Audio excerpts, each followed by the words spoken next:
¿Sabías que antes del diluvio caminaban sobre la tierra gigantes de más de 4 metros de altura, nacidos de la unión prohibida entre ángeles y mujeres humanas? Su nombre era Nefilim, y su existencia fue tan terrible que Dios tuvo que borrarlos de la faz de la tierra con un diluvio universal. Pero lo más inquietante es esto. No todos murieron en el diluvio. Algunos sobrevivieron, y sus descendientes aterrorizaron a la humanidad durante siglos. Esta es la historia completa que la mayoría de las iglesias no te cuentan. Todo comenzó en los primeros días de la humanidad. La Biblia lo registra en Génesis 6 con palabras que han causado controversia durante milenios. Cuando los hombres comenzaron a multiplicarse sobre la tierra y les nacieron hijas, los hijos de Dios vieron que las hijas de los hombres eran hermosas, y tomaron para sí mujeres, escogiendo entre todas. Los hijos de Dios. ¿Quiénes eran? Muchos teólogos han debatido esto, pero los textos antiguos son claros. Eran ángeles que abandonaron su morada celestial. El libro de Judas, versículo 6, lo confirma. Y a los ángeles que no guardaron su dignidad, sino que abandonaron su propia morada, los ha guardado bajo oscuridad, en prisiones eternas. Estos ángeles descendieron del cielo. Vieron a las mujeres humanas y las desearon. Tomaron forma física. Y cometieron el pecado que rompió el orden natural de la creación. El libro de Enoc, que aunque no está en la Biblia canónica, es citado por los apóstoles, nos da nombres específicos. El líder se llamaba Semiaza. Con él descendieron 200 ángeles más. Otros nombres: Azazel, Armaros, Baraquel, Cocabiel. Estos ángeles hicieron un pacto en el monte Hermón. Juraron juntos descender y tomar esposas humanas. Sabían que estaban violando la ley divina. Por eso juraron compartir la culpa. Y entonces ocurrió lo impensable. De esa unión antinatural nacieron los Nefilim. Génesis 6:4 lo describe así. Había gigantes en la tierra en aquellos días, y también después que se llegaron los hijos de Dios a las hijas de los hombres, y les engendraron hijos.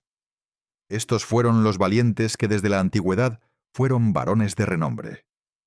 La palabra Nefilim en hebreo significa los caídos, o los que hacen caer a otros. Estos no eran humanos normales. Eran híbridos, mitad celestial, mitad terrenal, y eran enormes. ¿Qué tan grandes? El libro de Enoc dice que medían 3000 codos. Si tomamos el codo estándar de 45 centímetros, estamos hablando de gigantes de más de 1350 metros. Eso claramente es simbólico o una exageración del texto. Pero incluso siendo conservadores, los registros bíblicos posteriores confirman gigantes de 3 a 4 metros. Pero su tamaño no era el único problema. Los Nefilim consumían todo. Devoraban los recursos de la humanidad. Y cuando se acabó la comida, el libro de Enoc registra algo escalofriante. Comenzaron a pecar contra los pájaros, las bestias, los reptiles y los peces, y a devorarse la carne los unos a los otros, y bebieron la sangre. Los gigantes se volvieron violentos, depravados, caníbales, y los ángeles que los engendraron enseñaron a la humanidad conocimientos prohibidos: hechicería, fabricación de armas, cosméticos, astrología, artes de guerra. La tierra se llenó de violencia. La maldad de la humanidad era grande. Y Dios vio que cada designio del corazón del hombre era de continuo solamente el mal. Entonces Dios habló. Génesis 6:7.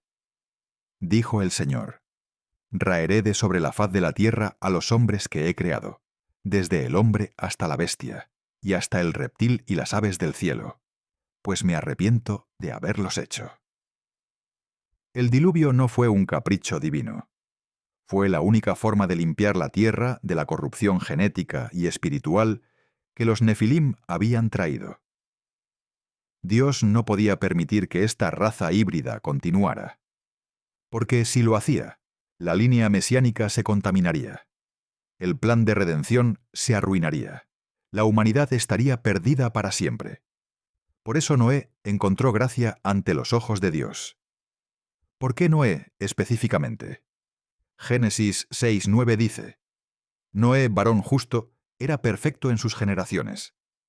La palabra perfecto en hebreo es tamim, que significa sin defecto, intacto, completo. No solo se refiere a su carácter moral, se refiere a su genética. Noé y su familia eran los únicos cuya línea genética no había sido corrompida por los Nefilim. Dios preservó a Noé no solo porque era justo, sino porque era genéticamente puro. Las aguas vinieron, los cielos se abrieron, las fuentes del abismo se rompieron, y todo ser viviente sobre la tierra fue destruido. Los Nefilim murieron. Sus cuerpos gigantes quedaron sepultados bajo el lodo y las rocas. Sus espíritus, según el libro de Enoc, se convirtieron en demonios que vagan por la tierra buscando poseer cuerpos humanos. Y los ángeles que causaron todo esto fueron encadenados en prisiones de oscuridad eterna, esperando el juicio final. Parecía que la amenaza había terminado, pero no fue así. Aquí está lo que pocos entienden. Los Nefilim reaparecieron después del diluvio. Números 13:33. Los espías que Moisés envió a la tierra prometida regresaron aterrorizados. También vimos allí gigantes, hijos de Anac, raza de los gigantes, y éramos nosotros, a nuestro parecer, como langostas, y así les parecíamos a ellos. ¿Cómo es posible? Si todos murieron en el diluvio, ¿de dónde salieron estos nuevos gigantes? Hay dos teorías principales. Teoría 1. Algunos Nefilim sobrevivieron en regiones montañosas que el diluvio no alcanzó completamente, aunque esto contradice el relato de que todo ser viviente fue destruido. Teoría 2. Más aceptada. Hubo una segunda incursión de ángeles caídos después del diluvio. Génesis 6:4 dice: Había gigantes en la tierra en aquellos días y también después. La palabra después sugiere que el fenómeno se repitió. Lo que sabemos con certeza es que varias razas de gigantes poblaron Canaán. Los anaceos, descendientes de Anac, los refaítas, gigantes de la región de Basán, los semitas, llamados los terribles, los zomzomeos, gigantes de Amón. Y no eran mitos. La arqueología ha encontrado evidencias de personas de estatura anormal en esas regiones. La Biblia menciona varios gigantes por nombre. Og, rey de Basán, Deuteronomio 3:11, porque únicamente Og, rey de Basán, había quedado del resto de los gigantes. Su cama era una cama de hierro, su longitud de 9 codos y su anchura de 4 codos. 9 codos son aproximadamente 4 metros. Su cama tenía que ser de hierro porque ninguna cama de madera soportaría su peso. Moisés y los israelitas lo derrotaron, pero fue una batalla épica contra un gigante real. Goliat de Gat. El más famoso de todos. 1 de Samuel 17:4. Salió entonces del campamento de los filisteos un paladín, el cual se llamaba Goliat, de Gat, y tenía de altura 6 codos y un palmo. 6 codos y un palmo son aproximadamente 2,9 metros. Algunos manuscritos dicen 4 codos, lo que lo haría de 1,8 metros. Pero la tradición y la mayoría de los textos apoyan la medida mayor. David lo derrotó con una honda y una piedra. Pero no fue solo una victoria física.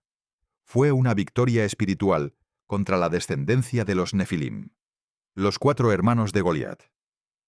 2 Samuel 21 menciona que Goliat tenía al menos 4 parientes gigantes que también fueron eliminados por los guerreros de David. Isbi-Benob, con una lanza de 300 siclos de bronce Saf, otro gigante. Un gigante sin nombre que tenía 6 dedos en cada mano y 6 en cada pie, 24 dedos en total, Lami, hermano de Goliat. Estos no eran casos aislados, eran evidencia de que la genética de los Nefilim seguía presente. Ahora entiendes por qué Dios ordenó la destrucción completa de ciertas naciones en Canaán. Cuando lees en el Antiguo Testamento que Dios ordenó a Israel eliminar completamente a los cananeos, suena brutal. Parece genocidio. Pero el contexto cambia todo. Estas no eran naciones inocentes. Eran culturas infiltradas por la genética de los Nefilim. Practicaban sacrificios humanos, adoraban demonios, y su línea genética estaba corrompida. Deuteronomio 20, 16 a 17. Pero de las ciudades de estos pueblos que el Señor tu Dios te da por heredad, ninguna persona dejarás con vida, sino que los destruirás completamente. No era odio, era cirugía espiritual. Dios estaba protegiendo la línea mesiánica. Si los israelitas se mezclaban con estas naciones, la corrupción genética y espiritual se extendería nuevamente. Por eso Dios fue tan estricto. Por eso la orden fue tan radical. Y cuando Israel desobedeció y permitió que algunas de estas naciones permanecieran, las consecuencias fueron desastrosas. Se corrompieron, adoptaron sus prácticas y perdieron su identidad. Jesús dijo algo inquietante en Mateo 24:37. Como fue en los días de Noé, así será la venida del Hijo del Hombre. ¿Qué había en los días de Noé? Los Nefilim.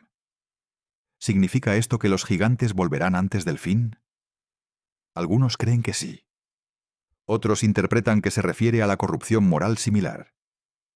Pero hay algo claro. La manipulación genética moderna, la ingeniería genética, los intentos de crear híbridos humanos-animales, todo esto resuena con lo que sucedió antes del diluvio. Estamos jugando con fuerzas que no comprendemos. Y la historia nos advierte que Dios no tolerará otra corrupción de su creación.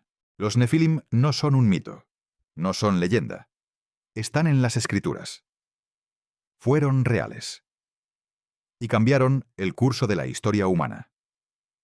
Dios tuvo que destruir el mundo una vez para eliminarlos. Ordenó su exterminio en Canaán para proteger a la humanidad. Y la razón por la que importa hoy es simple. Nos recuerda que hay una guerra espiritual real, que el enemigo ha intentado corromper la creación de Dios desde el principio, y que solo Dios tiene el poder para detenerlo. Los Nefilim cayeron, sus ángeles fueron encadenados, y aunque algunos gigantes sobrevivieron por un tiempo, todos fueron eventualmente derrotados, porque cuando Dios decreta el fin de algo, nada en el cielo ni en la tierra puede impedirlo.